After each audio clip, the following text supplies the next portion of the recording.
guys. Hi. So I am heating some oil because I'm going to make a sage pesto that's going to go with these caramelized butternut squash wedges. It's a recipe by Melissa V. And it's for our butternut squash week. Yep. And so we heat some oil, and then we add a crushed garlic clove, which you can see when I pressed down on it, was crushed. And then you add sage, a whole wad of it, and heat it until bubbles form around the edges. And then we're going to combine it with some hazelnuts, which are toasting in the oven, to make this kind of coarse pesto. It also has ricotta salata in it. Yeah. So I'm going to go over here and peel some butternut squash while you're doing that. Okay, I think that sounds super exciting. Very.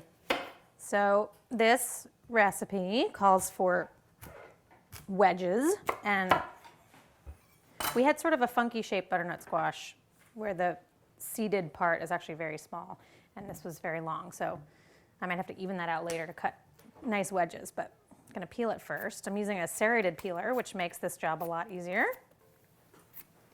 There you go. See it's bubbling away. You can hear, oh, look how pretty. Has infused the oil, and then you fish out the garlic clove, and then you stick it in a little mini food processor for later with the hazelnuts. Yeah. We'll get to that in a second. So the hazelnuts I'm going to dump here and let them cool a little bit, and then I'm going to show you how to pull off their skins. So I think I'm going to cut this in half because it's so long before I do the wedges. Yeah.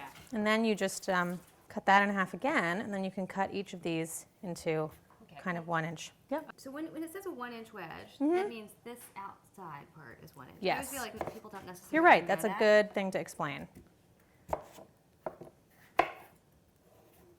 Whoop. There we go. Here, do you want to chuck those in there? Oh, yeah, thank you. Oops, found a seed. There we go. You can put the salt and Oh, great. Okay. sugar and Fantastic. Oh, yes. cayenne in. A cool little touch is that, so this is salt.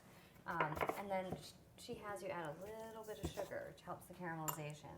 But it doesn't, they don't end up tasting sweet. Did you see how much oil? I think she does, actually. Sorry, I don't. No problem.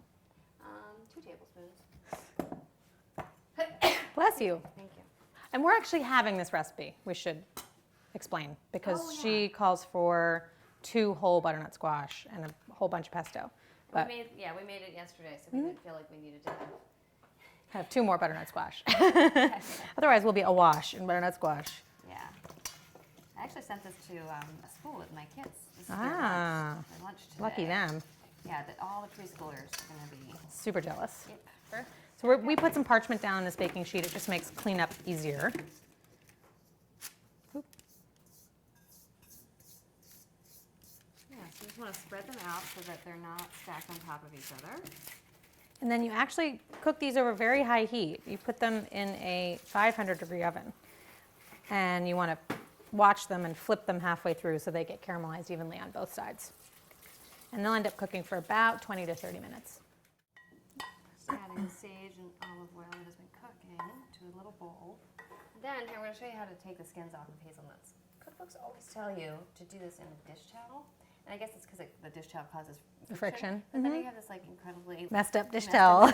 dish towel. So I just go like this with my hands. You kind of like wring them out with your hands. You know, it's not like perfect, but most of the skins come off. And all you have to do is wipe off your counter then, rather than like wash your dish towel and pick out little flecks of hazelnut skin. Very practical. Yes, Merrill, you toasted these beautifully. Oh, thank you. So now I'm going to stick these in the little mini prep with the garlic clove. Woo, escaping. Exciting.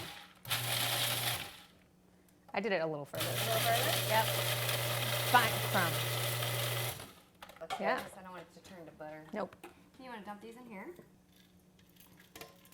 And then you add some oil and the cheese, yeah? Yeah.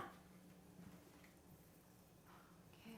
How much more oil did you just add? You just add it until it becomes sort of, in case it looks a Salty? little dry. Yeah. Put the cheese in just so you see how dry it becomes, and then you add more oil. So probably, I would say another tablespoon, or, Yeah, it's like and then you want to add a little salt and pepper. Fantastic. Okay, we're good to go. Beautiful. Just waiting for the butternut squash to finish roasting, and then we're We ready can to twiddle eat. our thumbs Yes. until that is finished. Exactly. I am alas alone now. Amanda has jetted off to Seattle for part of her book tour. And I'm just gonna finish up these beautiful caramelized wedges with pesto. And as you can see, they really have caramelized. They're nice and soft. And Melissa V has you toss everything in a big bowl and serve it. We actually thought it was kind of nice to just take a few wedges and put them, you know, on a plate as sort of one serving, and then dollop a little bit of the pesto on top. It doesn't have to be perfectly done, but look, isn't that pretty? It's beautiful. So I'm gonna dig in. Oh my gosh, the squash is just melting.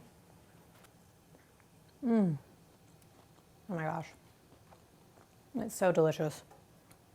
The squash is a little sweet, and then you get this really powerful hit of sage and cheese, and then you get the toasted nuts sort of at the end, and then you get a little cayenne at the very end. It's a really nicely balanced fall dish. Thank you so much, Melissa V, for a really fantastic recipe.